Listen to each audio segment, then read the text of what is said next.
अस्सलाम वालेकुम नाजरीन, आप देख रहे हैं आवाज़ और मैं हूं शहजाद इकबाल। लोधरा का इलेक्शन, NA 154 का इलेक्शन, नताइज का सिलसिला जारी है, लेकिन अब तक जो नताइज आए हैं गैर हतमी और गैर सरकारी नताइज जो कि समा को मौसूल हुए, उनमें 145 जो वहाँ पर पोलिंग स्टेशन थे, उसका नतीजा ये है कि तहरीक-ए-इंसाफ उसमें लीड कर रही है, और लीड भी कोई छोटी मोटी नहीं, अच्छी खासी लीड है। इस वक्त जहांगीर खान तरीन साहब की जो लीड है वो 24,544 वोट की है सिद्दीक बलोच साहब पर, जो कि पाकिस्तान मुस्लिम लीग नून के कैंडिडेट है। 67,870 वोट तरीन साहब ले चुके हैं, और इसके अलावा सिद्दीक बलोच साहब के 43,326 वोट है। तो ये नताइज देखते हुए ऐसा लगता है कि शायद आज का फैसला, लोधरा का फैसला जो है वो तहरीक इंसाफ के हक में जाएगा, और इसीलिए अब से कुछ देर पहले तरीन साहब ने जो है गुफ्तगू की थी समा से, और उन्होंने अपनी जीत का ऐलान भी कर दिया था। इस पर बात करेंगे कि तहरीक इंसाफ के लिए कितनी बड़ी जीत है, क्योंकि काफ़ी मुश्किल से और काफ़ी अरसे के बाद कोई बड़ी कामयाबी सियासी दंगल में हासिल हुई है तहरीक इंसाफ को, और ये क्या कोई नई मूवमेंट का जरिया बनेगी या नहीं, इस पर भी प्रोग्राम में बात होगी। मुझे आज ज्वाइन करेंगे मेंबर नेशनल असेंबली पाकिस्तान इंसाफ मुराद सईद साहब। मुराद सईद साहब, बहुत बहुत शुक्रिया प्रोग्राम में आपने हमें ज्वाइन किया है। साथ साथ हमारे मौजूद होंगे फैसलाबाद से तलाल चौधरी साहब, पाकिस्तान मुस्लिम लीग नून के मेंबर नेशनल असेंबली, जो कि कुछ ही देर में हमारे साथ मौजूद होंगे। मुराद सईद साहब, एक तो मुबारक हो, क्योंकि ऐसा लगता है कि ये नताइज जो गैर सरकारी और गैर हतमी है वो आपके हक में जा रहे हैं, और काफ़ी अरसे के बाद कहा जा सकता है कि कोई बड़ी कामयाबी सियासी दंगल में तहरीक इंसाफ को हासिल होने वाली है। बिस्मिल्लाहिर्रहमानिर्रहीम, शुक्रिया शहजाद भाई। पहली बात यह कि आपको याद होगा कि ये वो उन 4 हलकों में से एक हलका है जिसका इमरान खान साहब ने, जब वो शौकत खानम थे अस्पताल के बिस्तर पे थे, वहां से उन्होंने कहा था कि 4 हलके आप खोल दें। तो फिर ये जो हमने एक तहरीक चलाई थी, जो लॉन्ग मार्च किया था, जो इस्लामाबाद आए थे, जो धरना दिया था, उसकी ज़रूरत ना पड़ती, लेकिन ये हल्का नहीं खोला गया, और काफ़ी देर बाद जब इसका नतीजा आया तो उन 4 हल्कों के हवाले से जो फैसले आए थे, उन्हें NA 122 में भी इलेक्शन, NA 156 में भी इलेक्शन हुआ, 54 में भी इलेक्शन आज जो हुआ, और NA 125 के ऊपर स्टे है। तो एक तो तहरीक इंसाफ का जो मौक़िफ़ था वो आज दुरुस्त साबित हो गया, क्योंकि आपको याद होना चाहिए कि NA 122 में इमरान खान मद्दे मुकाबिल थे अयाज सादिक के।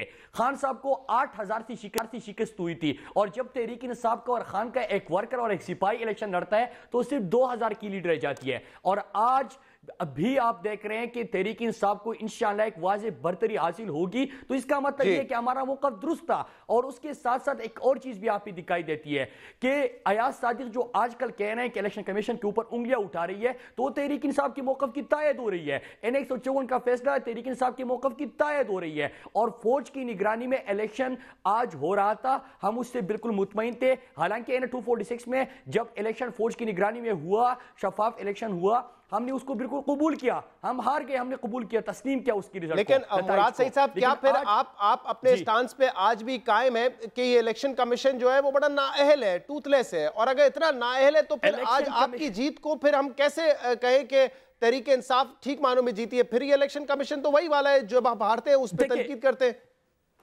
देखिए, इलेक्शन कमीशन की नाअहली, नंबर 1 जुडिशियल कमीशन की रिपोर्ट आती है, 40 नुकात उनके बताते हैं कि इलेक्शन कमीशन की ये नाअहलिया है, ये खराबियां, ये खामियां है। उसके बाद NA 154 में खुद इलेक्शन होना इलेक्शन कमीशन की नाअहली बता रही है। NA 122 का इलेक्शन होना इलेक्शन कमीशन की नाअहली बता रही है। प्राइम मिनिस्टर का लेकिन ये नाअहली अगर होती और ये नाअहली बरकरार रहती तो फिर आज इलेक्शन आप कैसे जीत जाते हैं? आज अगर इलेक्शन कमीशन ने एक न्यूट्रल किरदार अदा किया होगा तभी जीते ना। आपके सवाल के ऊपर मैं थोड़ा सा आपको सियाक सबाक में लेके जा रहा हूं। बलिस्तान का इलेक्शन होता है, प्राइम मिनिस्टर जाते हैं, पैकेजेस अनाउंस करते हैं, ये रूल्स, ये वायलेट कर रहे हैं इलेक्शन रूल्स को। बल्दियाती इंतखाबात से पहले किसान पैकेजेस और बाकी पैकेजेस अनाउंस किए जाते हैं, ये रूल्स इलेक्शन रूल्स की वायलेशन है। NA 154 में इलेक्शन अनाउंस होता है, 2.5 बिलियन का तरक्याती पैकेज अनाउंस किया जाता है, इलेक्शन रूल्स की वायलेशन है।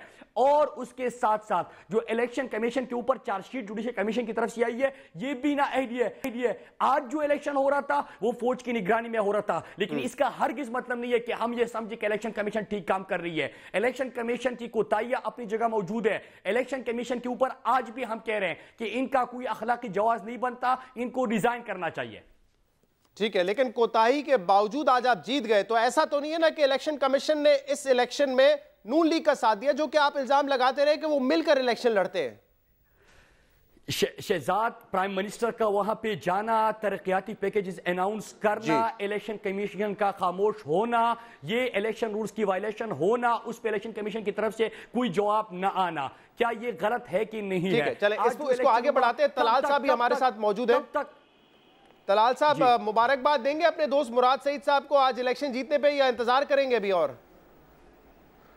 बिस्मिल्लाहिर्रहमानिर्रहीम, बिल्कुल जो इलेक्शन अगर पीटीआई जीतेगी उसे मुबारकबाद देंगे। हमारा रोना का कभी हमने रोना नहीं रोया। हम हमेशा जब भी कोई इलेक्शन होता है, अगर हम जीतें तो उससे भी सबक सीखते हैं, अगर हम हारें तो वहाँ भी हम अपनी इस्लाह करते हैं। हम अदारों पर इल्ज़ाम लगाकर अपना कद नहीं बढ़ाते, और अल्लाह की मेहरबानी से हम कोई इतनी छोटी पार्टी नहीं कि एक कौमी असम्बली का इलेक्शन हारने या जीतने से हमारी कोई पॉपुलैरिटी या दूसरे में फ़र्क पड़ा हो। बाकी ये जो बार बार कहा जाता है हमारे मौक़िफ़ की जीत है, आज इनको सब पाकिस्तान अच्छा लग रहा है, आज सारे अदारे बहुत खूबसूरत लग रहे हैं, आज फौज, आज अदलिया, आज इलेक्शन कमीशन, तो ये वही अदारे वही सब अच्छे नहीं लग रहे। मुराद सईद अभी भी कह रहे हैं कि उसकी इलेक्शन कमीशन की नाअहली अपनी जगह पर है और हम अपने मौक़िफ़ पे डटे हुए हैं अभी तक इलेक्शन कमीशन के बारे में जो है हमारा। ये अगर नाहिल होते तो इन्हें चाहिए था ये साबित कर लेते सुप्रीम कोर्ट में। सुप्रीम कोर्ट में ये सिर्फ केस अपना हारे नहीं है, बल्कि बुरी तरह सा तमाम पॉइंट्स 3 के 3 TOR जो है वो इनके मुखालिफ गए हैं। उसके बाद अगर ये मौक़िफ़ कहते हैं कि हमारा ठीक हुआ है, तो अभी 118 का फैसला आया है, वो भी चौथा हल्का था मेरे भाई, वहां भी आपके अगेंस्ट फैसला आया। एक सुप्रीम कोर्ट में है, 122 आप हार गए हैं। अगर एक इलेक्शन कहीं आप कोई 10-15 इलेक्शन के बाद एक जीत जाते हैं, तो उसमें इतना खुशी और इतना सब कुछ आपे से बाहर होने की जरूरत नहीं होती।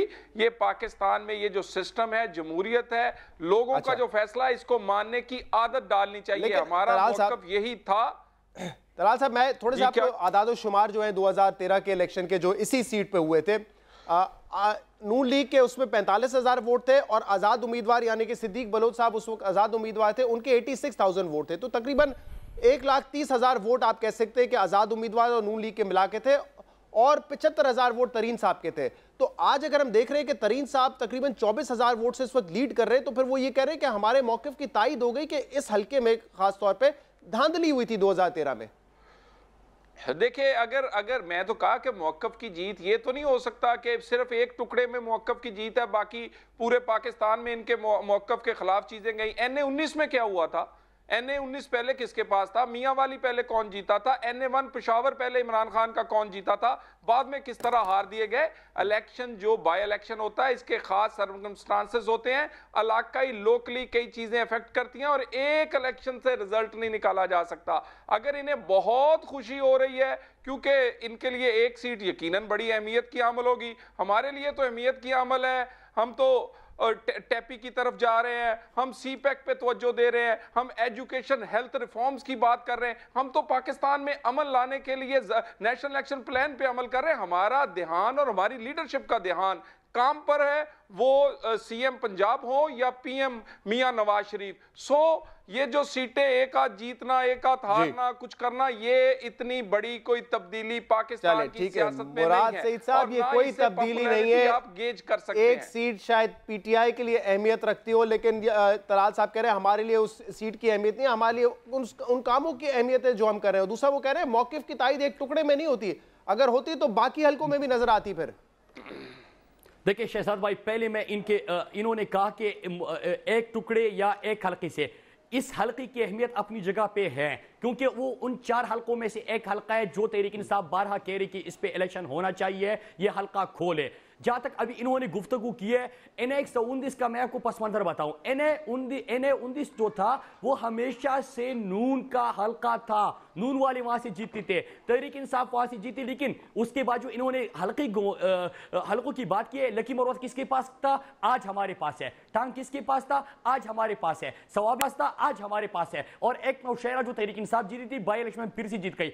अब आता हूं इनके तरक्याती कामों के ऊपर। इन्होंने कहा कि जो हमारे टारगेट्स है वो पाकिस्तान में एक माशी तब्दीली और बाकी तब्दीलियों का इन्होंने जिक्र किया। देखिए, अभी आप पाकिस्तान की इकोनॉमिक रिपोर्ट उठा के देख लीजिए 2015 की, उसमें जितनी भी टारगेट्स थे, ये अपना एक भी टारगेट अचीव नहीं कर पाए। इन्होंने जो भी टारगेट सेट किए थे, चाहे वो जीडीपी ग्रोथ के हवाले से हो, चाहे उन्होंने जो एजुकेशन के वादे किए थे, चाहे हेल्थ के हवाले से वादे किए थे, चाहे एनर्जी सेक्टर, क्या बिजली का बहरान खत्म हो गया पाकिस्तान से? क्या इन्होंने यहाँ पे पाकिस्तान की मईशत मुराद, मैं चाहूंगा कि लोधरा के इलेक्शन पे थोड़ा पहले फोकस कर ले। ये माशी तरक्की हुई है या नहीं हुई, इस पे तो बाद में बहस होगी, लेकिन एक बात बताएं, अगर आप लोग पहले से एक माइंडसेट बना के बैठे हुए थे कि हमारे साथ यहाँ पे भी हाथ होने वाला है, प्री पोल रिगिंग हो रही है, 2.5 बिलियन का किसान पैकेज है, सड़कें बन रही हैं, चीफ सेक्रेटरी आ रहे हैं, फलाना लोग आ रहे हैं यहाँ पर, तो पहले से आप कह रहे थे धांधली हो रही है, लेकिन धांधली अगर होती तो फिर नतीजा ये तो नहीं होता ना। देखिए शहजाद भाई, आज सुबह से आप जहांगीर खान तरीन के स्टेटमेंट उठा के देख लीजिए, 9 साढ़े 9 से बजे से लेके अभी तक आपके टीवी चैनल 12 उनके इंटरव्यू कर रहे हैं और वो एक ही बात कर रहे हैं कि आज का इलेक्शन में देख रहा हूं कि फौज अंदर और बाहर जो खड़ी है वो शफाफ हो रहे हैं, लेकिन अपनी जगह पे मौजूद है। फ्री पोल रिगिंग क्या थी? 2.5 बिलियन का प्राइम मिनिस्टर का वहां पे जाना, 2.5 बिलियन के तरक्याती प्रोजेक्ट्स अनाउंस करना, और शहजाद भाई तो थोड़ा सा लोधरा के पस मंजर में जाते हैं, तारीखी पस मंजर, ह्यूमन डेवलपमेंट इंडेक्स के हवाले से सबसे कम पसमानदा जिला जो है इस वक्त, अगर आप फैक्ट एंड फिगर उठा के देख लीजिए, पंजाब का सबसे पसमानदा जिला लोधरा है। लोधरा में कोई इन्होंने मसाइल हल नहीं किए, लोधरा के आवाम को कुछ नहीं दिया, लेकिन जब इलेक्शन अनाउंस होते हैं तो 2.5 बिलियन की तरक्याती स्कीम अनाउंस करते हैं। आपके वफाकी वज़रा वहां पे जो आसपास के अजला के हैं जिनके पास इख्तियार है, अगर हम वहां पे जाके कैंपेन कर रहे हैं तो हमारे पास कोई इख्तियार नहीं है, हमारे पास कोई पब्लिक ऑफिस नहीं है कि हम वहां पे कैंपेन नहीं कर सकते, लेकिन प्राइम मिनिस्टर का वहां पे जाना बनता ही नहीं है। ये इलेक्शन रूल्स की वायलेशन है। अच्छा, मैं ये पहले भी आपने नुक्ता जो रेज किया था। एक और चीज तलाल साहब ने अभी कहा कि तहरीक इंसाफ सवालात उठाती है, गिले करते हैं। क्या आज अयाज सादिक नहीं कह रहा? क्या आज मैं कह रहा हूं कि इलेक्शन कमीशन ना अहल है? आपके अयाज सादिक इन 122 में जब उनको लगता है कि फैसला मेरे खिलाफ आने वाला है तो वो सवाल उठाते हैं। और क्या इनको याद, मैं इसका भी जवाब ले लेता हूं। राना सनाउल्लाह ने जब इन 122 का फैसला इनके खिलाफ आया तो इन्होंने जजेस के बारे में क्या कुछ कहा था? इन्होंने बिल्कुल कहा था। मैं तलाल साहब पहले तो इस बात का जवाब दे दे, ये जो तरक्याती काम आप लोगों ने शुरू किए थे इस हल्के में, अब ये इलेक्शन हारने के बाद जारी रहेंगे या उन पे एक ब्रेक लग जाएगा? देखिए, पाकिस्तान मुस्लिम लीग नून की क़यादत बार बार मुंतखब इसलिए होती है कि वो कर देती है एक दफ़ा, वो फिर वादा निभाती है, वो वादा वफा करती है, और उन वादों को वफा करने की वजह से प्राइम मिनिस्टर तीसरी दफ़ा प्राइम मिनिस्टर बनते हैं, सीएम जो है वो तीसरी दफ़ा सीएम बनते हैं। बार बार पंजाब हो या पाकिस्तान मुस्लिम लीग नून को वोट मिलता है। बिल्कुल जो भी अनाउंस किया गया था इस पूरे पाकिस्तान में, जो पैकेज, सबसे बड़ा पैकेज जो था वो किसान पैकेज है। और इस इलेक्शन की वजह से, क्योंकि जहांगीर तरीन एक बड़े जिम्मेदार हैं, उन्होंने जलसों में कहा कि भी वो 12 एकड़ वाले गरीब आदमी को क्यों पैकेज लेने दें। इन लोगों ने पैकेज को मुतनाज़े बनाया, काश्तकार का गला दबाने की कोशिश की सियासत की वजह से। हम ऐसा नहीं करेंगे, जिसका जो हक है उसके घर तक पहुंचेगा। ये अच्छी बात है। किसान पैकेज हो, ये अच्छी बात है, किसान पैकेज हो या कोई भी तरक्याती काम हो उसको रोक नहीं देगा, इसलिए सिर्फ के इलेक्शन जो है हार गया। इसका जवाब देता हूं। मैं ब्रेक ले लूं। मुरासी साहब, मुझे एक ब्रेक लेना है, मैं इसके बाद इसी गुफ्तगू जारी। ने एक और सवाल भी उठाया था कि इलेक्शन कमीशन के बारे में अब सिर्फ तहरीक इंसाफ तो नहीं बात कर रही, अयाज सादिक साहब को भी बड़ी परेशानी है और उन्होंने भी बड़ा तनकीद का निशाना बनाया इलेक्शन कमीशन ऑफ पाकिस्तान को। इस पर भी बात होगी एक ब्रेक के बाद।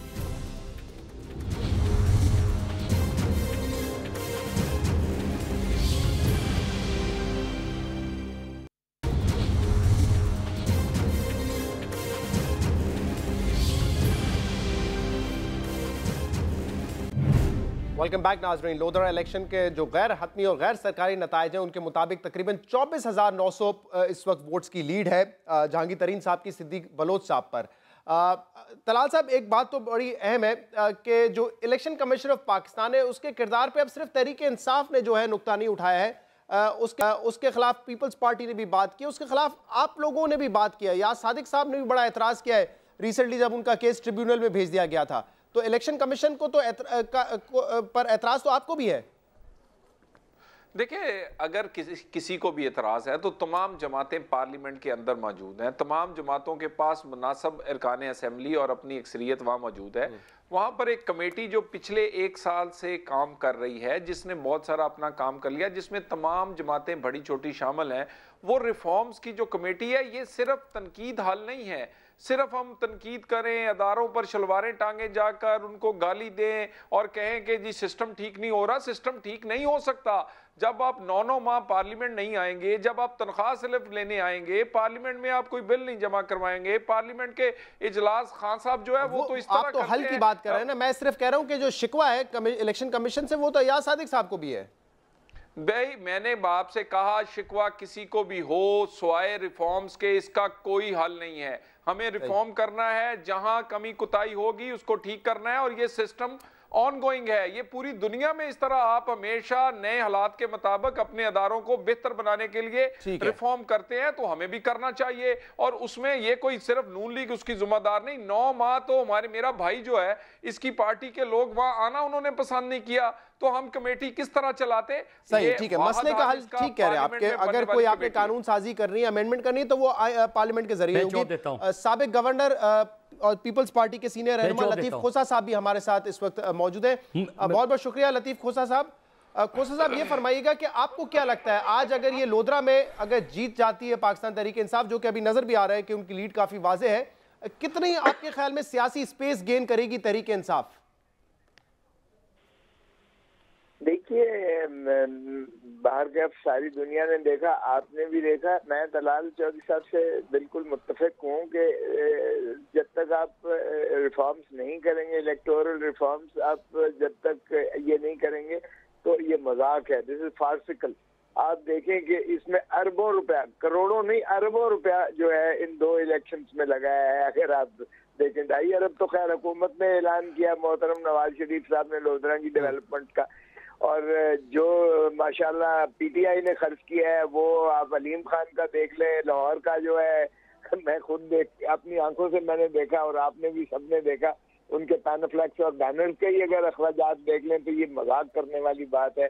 कमीशन एक रकम को मुतय्यन करती है, एक रकम को उस पर अमल नहीं किया जाता, और जितनी खरीदो फरोख्त और जितना इस पे अखराजात हुए हैं, अगर उस इलेक्शन को वो देख लें तो मेरे ख्याल में ये मजाक करने वाली बात है। ये इस तरह का, ये दुरुस्त है कि जो आपने दूसरी बात की, यकीनन पाकिस्तान मुस्लिम लीग नवाज को ये बिल्कुल सेटबैक होगा, क्योंकि बाहर कैफ इलेक्शन का जो ये हाइप क्रिएट की हुई थी, ये पाकिस्तान मुस्लिम लीग नवाज ने भी उतनी ही हाइप क्रिएट की हुई थी इस इलेक्शन को। ये नहीं कि वो इस इलेक्शन को जो है एक आम इलेक्शन, हालांकि इससे ना तो उनकी हुकूमत गिरने जा रही है और ना ही पीटीआई को कोई इसमें मेजॉरिटी मिल जानी है, लेकिन इसके बावजूद इसकी एक जो आपने जिस तरह कहा कि इसका इम्पैक्ट क्या होगा, जी सिंबॉलिकली बड़ी अहम थी, क्योंकि 4 हलकों में से थी और इसीलिए शायद वहाँ पे हमजा शहबाज भी जाके जो है तहरीक कर रहे थे, वहाँ पे कैंपेन चला रहे थे, और इसीलिए शायद नवाज शरीफ साहब ने भी विजिट किया था वहाँ पे 6 नवंबर को। जी बिल्कुल, इसका हल यही है कि सभी बैठकर देखें। ये मैं कहता हूँ कि देखें हुकूमत का काम होता है, अब ये सिर्फ कह देना कि 9 महीने नहीं आए, मैं इस चीज से मुत्तफिक नहीं हूँ। हुकूमत को किसी ने रोका नहीं है, आप बायोमेट्रिक कीजिएगा, आप इलेक्ट्रॉनिक जो है वोटिंग कीजिएगा, आप जो है इलेक्टोरल रिफॉर्म्स लेकर आइएगा, आप इलेक्शंस को देखिएगा कि आपकी जो ये शफाफियत उसमें इंश्योर करें, आप इलेक्टोरल लिस्ट जो है उसको अपडेट करके उसको यकीनी बनाएं कि उसमें कोई फ्रॉड ना हो। आप हल्का बंदियों में देखें, ये चीजें ऐसी हैं, आप मर्दमशुमारी क्यों नहीं करवाते? क्या हुकूमत को किसी ने रोका हुआ है? और ये लेजिस्लेशन कभी भी ऑपोजिशन नहीं कर सकती है, ये वो काम है जो कि हुकूमत के करने के प्रपोज करती है। ठीक है मुराद सईद साहब, ये बात जी, लेकिन आपने भी एक बड़ा इंपॉर्टेंट पॉइंट उठाया मुराद सईद साहब। ये अब कहा तो जाएगा कि आपका जो मौक़िफ़ है वो दुरुस्त हो गया, 2013 में धांधली हुई थी, आज आप जीत गए, आप बड़े मकबूल है, लेकिन हकीकत ये भी है कि पैसा बड़ा खर्च हुआ है। 15 लाख रुपए तो मेरे ख्याल से बात ठीक है कि अलीम खान साहब ने शायद एक गली में खर्च कर दिया हो, और लोधरा में भी इतना पैसा खर्च हुआ है। तो एक जगह अगर प्री पोल रिगिंग हुई है तो दूसरी जगह तरीन साहब ने अपने जाती वसाइल इस्तेमाल करके इलेक्शन कमीशन के जो कोड ऑफ कंडक्ट है उसकी भी वायलेशन की है। देखिए कोई कोड ऑफ कंडक्ट की वायलेशन नहीं की। अगर तरीन साहब ने पैसा खर्च किया लोगों के ऊपर इलेक्शन से पहले, आपको पता होना चाहिए कि नहीं, मैं कैंपेन की बात कर रहा हूं सर, मैं इलेक्शन कैंपेन की बात कर रहा हूं जिसमें 15 लाख रुपए से एक ज्यादा एमएलए को नहीं खर्च करने की इजाजत है। शहजाद बिल्कुल मुझे पता है, मैं आपके सवाल और तलाल साहब के दोनों के मैंने जवाब देने हैं। नंबर 1, जहांगीर तरीन साहब, इस वक्त आपको शायद इल्म ना हो, 87 स्कूल जो पंजाब हुकूमत की जिम्मेदारी है कि उनको चलाए, अडॉप्ट किया है, जहांगीर तरीन वहां पे चला रहा है, लोगों को सेहत की सहूलियत फराम कर रहा है, जहांगीर तरीन कर रहा है, वहां पे लोगों की खिदमत कर रहा है। और रही बात पैसे से वोट की, तो याद रखिए पाकिस्तानी कौम है, बाज़मीर कौम है, वो बिखाऊ माल नहीं है कि कहीं पे आप तरक्याती पैकेज अनाउंस करो। 2.5 बिलियन के तरक्याती पैकेज के बाद अगर लोधरा के अवाम ने फैसला किया है कि हमने तहरीक इंसाफ को वोट देना है, तो इसका क्या मतलब है? इसका मतलब यह है कि आप जो इलेक्शन से पहले अपना मंशूर देते हो उस पर अमल दरामद करो। अगर आप हमें खरीदने आ रहे हो तो हमारा जमीर बिकाऊ नहीं है, हम यहाँ पे बिकने के लिए नहीं बैठे। दूसरी बात जो अभी तलाल साहब ने बात की कि ये 9 महीने पार्लियामेंट में नहीं थे, देखिए पार्लियामेंट में हम नहीं थे, जुडिशियल कमीशन बनता है, जुडिशियल कमीशन से हमें एक डायरेक्शन मिलती है कि कौन कौन सी कुताहियां हैं, गलतियां हैं जिसके ऊपर रिफॉर्म आने चाहिए। लेकिन रिफॉर्म्स के ऊपर अब इलेक्टोरल रिफॉर्म्स कमेटी जो है उसमें हम अपनी रिकमेंडेशन देते हैं, हम मीटिंग में जाते हैं, हमारी वहां पर नुमाइंदगी हो रही है। लेकिन चंद सवाल मैं उठाऊंगा, क्या जो 40 नुकात जो जुडिशियल कमीशन ने एक चार्जशीट रखा, तो कोई सजा जजा का सिस्टम पाकिस्तान के अंदर है कि नहीं है? क्या पहले से हमारे कवानीन मौजूद है कि नहीं है? क्या 218 सब फ्री एंड फेयर इलेक्शन का कहता है कि नहीं कहता? तो देखिए शहजाद, पहले से जो चीजें मौजूद है, अगर कहीं पे 53,000 जाली वोट आप कहते हैं या कोई ऐसा वोट कहते हैं वेरिफिकेशन नॉन वेरीफाइड कर दे, कह दे, कुछ भी कहते हैं, लेकिन किसी को सजा तो मिलनी चाहिए ना। अगर और उसके हवाले से कोई रिकमेंडेशन आती है सामने या इरेगुलरिटी सामने आती है तो किसी को सजा देनी चाहिए कि नहीं चाहिए? क्या इलेक्शन के ऊपर जो बाकी जाती है, क्या इसको जजा सजा का कोई निजाम है कि नहीं है? बिल्कुल होना चाहिए, लेकिन इम्प्लीमेंट करने की जरूरत है। इम्प्लीमेंट करना नहीं होता। मैं चाहूंगा क्योंकि हमारे साथ लतीफ खोसा साहब भी मौजूद है, तलाल साहब भी, तो थोड़ा सा मैं इस इशू पे भी बात कर लूं जो रेंजर्स के इख्तियारात के बारे में है। लतीफ खोसा साहब, अभी भी कायरा साहब ने कहा है कि वजीर आजम साहब अपने आप को बादशाह समझते हैं, क्या निसार अली खान साहब अपने आप को क्या समझते हैं? ये मामला हल की तरफ नहीं जा रहा है। रेंजर्स के इख्तियार मुकम्मल इख्तियार दे दिए वफाक ने, सूबाई हुकूमत कह रही है नहीं ये हमारा डोमेन है, तो ये मामला हल नहीं हो रहा है और तसादुम की तरफ बढ़ता ही चला जा रहा है। जी आपने वही से पूछा? जी पहले आप जवाब दे दे, फिर तलाल साहब से ले लूंगा मैं जवाब। अच्छा देखिए, ये बदकिस्मती से गुड कॉप और बैड कॉप खेल रहे हैं। ये मोहतरम जो है, या तो इनकी अपनी वफाक की जो उसमें चौधरी निसार अली खान साहब और प्राइम मिनिस्टर एक पेज पर नहीं है, और या वो हमदन गुड कॉप बैड कॉप खेल रहे हैं कि मोहतरम नवाज शरीफ साहब कहते हैं मैं तो तसादुम नहीं चाहता हूँ और मैं तो चाहता हूँ कि वफाक और इकाइयों में जो है मुफाहमत और बाकायदा एक जो है रियासती इदारे पूरी तरह काम करें, और निसार अली खान साहब अपनी डफसी बजाते हैं और अपनी उन्होंने जो है वो काम किया है जो आइन जिस चीज़ की इजाज़त ही नहीं देता। देखिए 18वीं तरमीम के बाद अब जो है सूबाई खुद मुख्तारी आइन का एक बुनियादी जो है सतून की हैसियत से जो है नमूदार हुआ।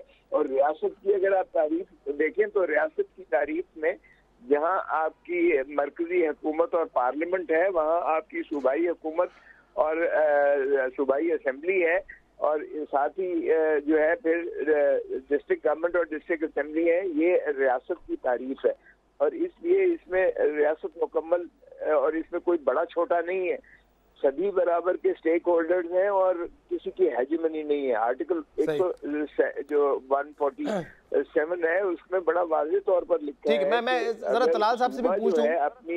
ठीक है, आप कह रहे हैं 18वीं तरमीम के बाद ये सूबे का इख्तियार है। तलाल साहब, अब ये आज बात की भी कायरा साहब ने कुछ देर पहले, वो कह रहे हैं कि मियां साहब अपने आप को बादशाह समझते हैं, चौधरी निसार साहब क्या समझते हैं, तो ये अगर इसको अब हल कौन करेगा इस मसले को? क्या अदालत की तरफ लेके जाएंगे, वो इसकी इंटरप्रिटेशन करेगा कि आइन क्या कहता है? क्योंकि ये तो बड़े क्लियर है लतीफ़ साहब अपने स्टांस पे कि हमारा डोमेन है, हमारा इख्तियार है।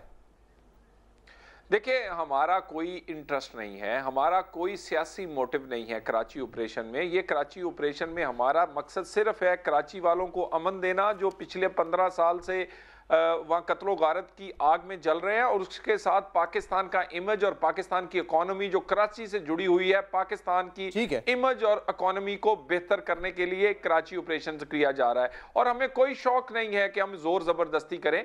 मामला तो सिर्फ एक 2-4 लाइनों की एक्सप्लेनेशन का है। हमने आईनी और कानूनी लिहाज से अपनी पोजीशन कही है, लेकिन मैं समझता हूं आज सेनेट में कल और उससे पहले पिछले हफ्ते जिस तरह वजीर दाखिला को जाती तनकीद का निशाना बनाया गया बिला वजह, और जरूरत से ज्यादा क्या एक पेज पर है, जैसे लतीफ खोसा साहब ने कहा है, क्या ये एक पेज पर है या गुड कॉप बैड कॉप खेल रहे हैं?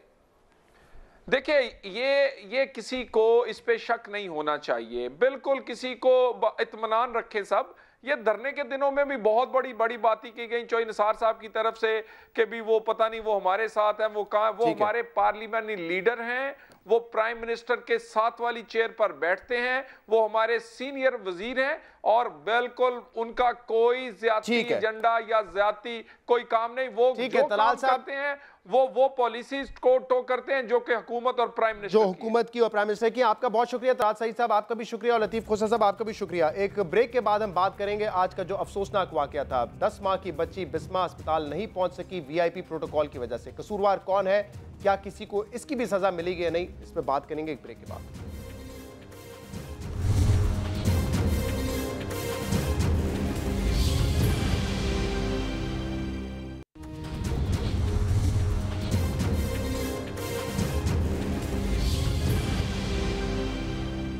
यहाँ पे 1 घंटे से मैं फंसा हुआ था। हमारे से सबसे ज्यादा अजीज तो हमारे बिलावल भुट्टो जरदारी साहब हैं। इन लोगों ने आने ही नहीं दिया, बच्चे का डेथ हो चुका है। जिनके फैमिली पर, जिसकी पार्टी पर अक्सर वो पेशतर सिक्योरिटी के कंसर्न्स रहे हैं। बच्चे की कंडीशन अभी आके डॉक्टर ने बोला 5-10 मिनट पहले ले आते तो ये बच जाता। सर मेरे को मेरे बच्चे की डेथ हो चुकी है यार, मैं क्या बोलूं। और वेलकम बैक नाजरीन। वीआईपी प्रोटोकॉल की वजह से शहरी तो हर दूसरे दिन परेशान रहते ही हैं, लेकिन आज इस वीआईपी प्रोटोकॉल ने 10 माह की बच्ची की जान ले ली। 10 माह की बिस्मा बीमार थी, उसका बाप उसको अस्पताल ले जाना चाहता था। घर से रास्ता सिर्फ 10 मिनट का था, लेकिन वीआईपी प्रोटोकॉल की वजह से उसको जाने नहीं दिया गया, जिसकी वजह से डॉक्टर्स ने कहा कि ये बच्ची अब दम तोड़ चुकी है। अगर आप शायद इसको 10 मिनट पहले ले आते तो ये इसकी जान बचा ली जा सकती थी। ये वीआईपी प्रोटोकॉल का मामला कोई नया नहीं है, और ख़ासतौर पर पाकिस्तान में जो गरीब आवाम है, जो एक आम आदमी है, वो इससे मुतासर होता है। पाकिस्तान में तो वैसे ही एक आम आदमी जो है वो बड़ा बदकिस्मत होता है, लेकिन जब वो गरीब भी हो तो वो उसके लिए सबसे बड़ा उसका गुनाह बन जाता है। आज हमने देखा कि निसार खोड़ो साहब ने जिस तरीके से बात की कि हमारे लिए सबसे ज़्यादा ज़रूरी है बिलावल भुट्टो की सिक्योरिटी। ये बात ठीक है, सिक्योरिटी के लिए आप एहलकार को खड़ा करें, लेकिन ये कहाँ की सिक्योरिटी है, ये किस किस्म की सिक्योरिटी है जो आप अस्पतालों पे ताले डाल देंगे और जब आपके लीडर्स वहां पे मौजूद होंगे तो आप आम आदमी को वहां पे जाने नहीं देंगे। ये सिक्योरिटी नहीं है, ये वीवीआईपी प्रोटोकॉल है जिसके खिलाफ आम आदमी भी एहतजाज करता है और मीडिया पर भी एहतजाज होता है, लेकिन इसकी सुनवाई जो है वो कहीं नहीं होती। आज आसिफ अली जरदारी साहब का भी ये स्टेटमेंट आया है कि हम इसकी तहकीक करेंगे। बिलावल भुट्टो साहब ने भी कहा हम इसकी तहकीक करेंगे। मैं उस बच्ची के घर से होकर आया हूँ, वहां पे जो हाल है वो भी एक अपनी ही कहानी है। इस सिचुएशन को मैनेज करने की कोशिश की जा रही है, कोई तहकीक नहीं होगी। और अब तो खबर भी आ गई है कि उसके वालिद को शायद नौकरी भी दे दी है, क्योंकि सिचुएशन को मैनेज करने की कोशिश की जा रही थी। डीसी साउथ, डीआईजी साउथ वहां पे मौजूद थे, मीडिया को उसके घर तक रसाई नहीं दी जा रही थी, उसके दूर ही जो है मीडिया को रोका जा रहा था ताकि किसी घर वालों से बात ना करें। और इसके वालिद फैसल जो कि गरीब इंसान, एक आम आदमी है, उसको प्रेशराइज किया जा रहा था कि इस मामले को रफा दफा करना चाहिए, और ये मामला रफा दफा हो भी जाएगा। और आइंदा भी शायद इसी तरह का वीआईपी प्रोटोकॉल देखा जाए, जिससे लोगों की जान अब जो है वो जाने लगी है। मैं चाहूंगा इस पर हम मजीद बात करें। हमारे साथ सीनियर सहाफ़ी और तज्ज़ियाकार हसन निसार साहब मौजूद हैं। हसन साहब, आपका बहुत बहुत शुक्रिया, आपने हमें वक्त दिया। हसन साहब, अब आज का वाकया देख के हालात ऐसे नजर आते हैं कि अस्पतालों पे भी, एक तो अस्पतालों की हालत जो है उससे भी हम सब वाकिफ है, लेकिन उन पे भी ताले डाल दिए गरीब आदमियों के लिए। देखो भाई, मैं तो 22 साल से ये लिख रहा हूँ कि इसमें बच्चे सड़कों पे मर जाते हैं इन बदमाशों की वजह से, और बच्चे रिक्शाओं में और टांगोज और इधर जन्म लेते हैं। ये बुनियादी तौर पे भेड़िया नुमा जो आपकी नाम निहाद अशराफिया है, जिनकी अपनी औकात बेसिकली कुछ भी नहीं है, ये बहुत ही घटिया तीसरे दर्जे के ये लोग हैं। अगर इनकी 1, 2, 3 पुश्ते आप देख लो, ये अशराफिया है ही नहीं। एलीट हर मुल्क में होती है, लेकिन उस एलीट का एक अपना वक़ार, एक रख रखाव होता है। वो अपने अवाम की इज्जत करते हैं, उनका एहतराम करते हैं। यहाँ इक़्तिदार में आया ही 2 वजूहात के तहत जाता है, पैसा और प्रोटोकॉल। पाकिस्तान की सियासत से आप पैसा और प्रोटोकॉल निकाल लें तो खुदा की कसम आपको एमपीए का कैंडिडेट भी ना मिले। ये बच्ची मरी नहीं है, ये कत्ल हुई है। और ये वो कुछ जानवर टाइप को चमचे कड़छे कह रहे थे कि बिलावल आसमान से टपका है कि उसकी जिंदगी ज्यादा अजीज है, वो मुल्क का मुस्तकबिल है। मुल्क के मुस्तकबिल इंडिविजुअल्स नहीं होते। और ये जो कहना है कि जी जिंदगी मौत अल्लाह के हाथ, ये इस तरह के जुमलों को ये मिसयूज करते हैं। अगर जिंदगी मौत अल्लाह के ही हाथ है, अगर यही इन्हीं मानों में जैसे ये चमचे कच्चे बयान कर रहे हैं, तो फिर बिलावल किस चक्कर में बुलेट और बम प्रूफ गाड़ियों में ये सारे हुक्मरान ये क्यों करते हैं? नहीं सर, वो गरीब के वक्त याद आता है ना कि सिर्फ जिंदगी और मौत अल्लाह के हाथ में, वो गरीब के वक्त याद आता है सिर्फ। नहीं, अगर जिंदगी मौत, ये जो फलसफा बयान करते हैं इसको अब्यूज करते हैं, उसको मिसयूज करते हैं, मिस इंटरप्रेट करते हैं। अगर इतना ही है तो आओ मीनारे पाकिस्तान पे खड़ा होकर छलांग मार। ये जो इसका वजीर सेहत सिंध का पता नहीं क्या नाम है उसका, वो बात करते हुए इनको शर्म भी नहीं आती, चमचागिरी में इस हद तक चले जाते हैं। भाई अगर जिंदगी मौत जिन मानों में ये जुमला इस्तेमाल करते हैं, तो फिर बम प्रूफ गाड़ियां और बुलेट प्रूफ गाड़ियां, इतनी सिक्योरिटी की क्या जरूरत है भाई?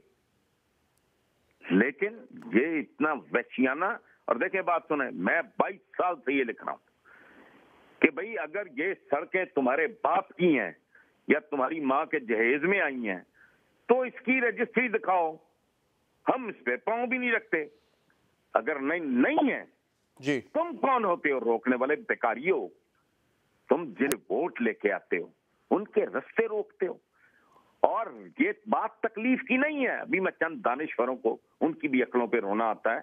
मैं सुन रहा था, वो कह रहे थे अवाम को तकलीफ होती है। और नहीं, मैं तकलीफ बर्दाश्त करने को तैयार हूं। मैं तौहीन और तजलील बर्दाश्त करने को तैयार नहीं हूं।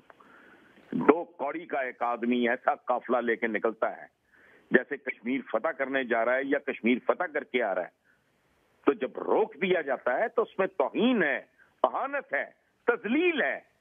बात तकलीफ की तो है ही नहीं। लेकिन यहाँ तो हमारे तो हसन साहब, आपने दानिश को पता नहीं कौन खा गया।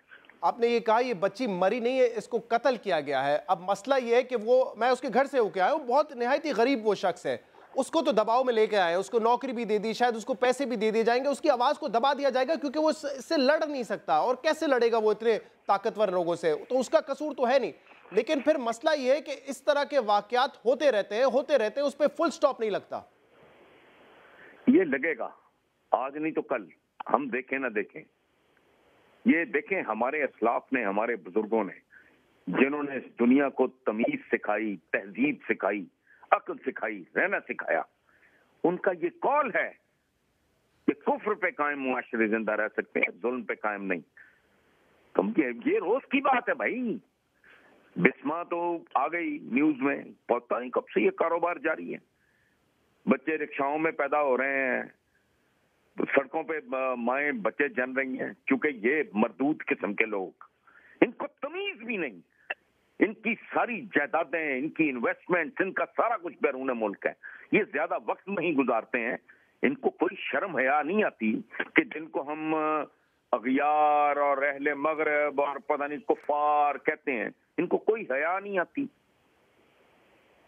कि उनका मैनरिज्म क्या है, प्रोटोकॉल, सिक्योरिटी, बिल्कुल ठीक। बट भाई इसका कोई सर पैर होता है। हम नहीं जाते, हम नहीं देखते वहां। मैंने स्वीडन में पर्सनली लिफ्ट में, वो बादशाह था, मुझे तो पता ही नहीं था ये कौन है, मिला है, उसने हर एक को विश किया है, लोगों ने उसको बड़ा इज्जत एहतराम। और जब वो कोई किसी खास फ्लोर पे वो बंदा बाहर निकल गया तो मुझे somebody asked me कि आपको पता है कौन था? लोकल कोई खातून, बुजुर्ग खातून थी। मैंने कहा जी नहीं। तो उसने इतनी मोहब्बत से कहा किंग, कि हमारा बादशाह था। वो ऐसे कह रही थी जैसे कह रही हो कोई बंदा ये कहे कि ये मेरे दादा जान थे, ये मेरे वालिद थे। ठीक है हसन साहब, मैं आपका बहुत बहुत शुक्रिया अदा करना चाहूँगा इस अहम इशू पे आपने हमें ज्वाइन किया।